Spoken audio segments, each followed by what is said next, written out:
Hi. ஒரு குயிக்கான மீன் குழம்பு recipe பார்க்கலாமா? எப்பவுமே இன்ஸ்டாகிராம், யூடியூப்ல வர மாதிரி ஒரு பெர்ஃபெக்ட்டான மீன் குழம்பு வைக்கணுன்ற அவசியம் இல்லை. நம்ம வீட்ல என்ன இருக்கோ, நம்ம எப்பவும் வீட்ல எப்படி வைப்போமோ அது மாதிரி ஒரு சாதாரண மீன் குழம்பு பார்க்கலாமா? அதுக்கு தேவையான புளி, தக்காளி, வெங்காயம், பச்சை மிளகாய் இது எல்லாத்தையும் சின்ன சின்னதா கட் பண்ணிக்கிட்டேன்.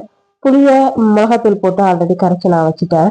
ஸோ இது எல்லாத்தையுமே ஒரு எண்ணெய் சட்டி வச்சு அதில் கொஞ்சம் எங்கள் வீட்டு சைட்லாம் வடகம் தாளிப்போம். ஸோ கொஞ்சம் வடகத்தை தாளிச்சு விட்டு அந்த கொஞ்சம் சோம்பு போட்டு வெட்டி வச்சிருந்த எல்லாத்தையுமே அதில் போட்டு நல்லா கிண்டி வதக்கிட்டேன். அப்புறம் கொஞ்சம் உப்பை ஆட் பண்ணிட்டு கலந்து வச்சிருந்த அந்த புளி கரைசலையும் நான் ஆட் பண்ணிட்டேன். கொஞ்ச நேரம் நல்லா கொதிச்சதுக்கு அப்புறம் நெத்திலி மீன் கொஞ்சம் இருந்தது, அதை அப்படியே போட்டு மூடி வச்சுட்டேன்.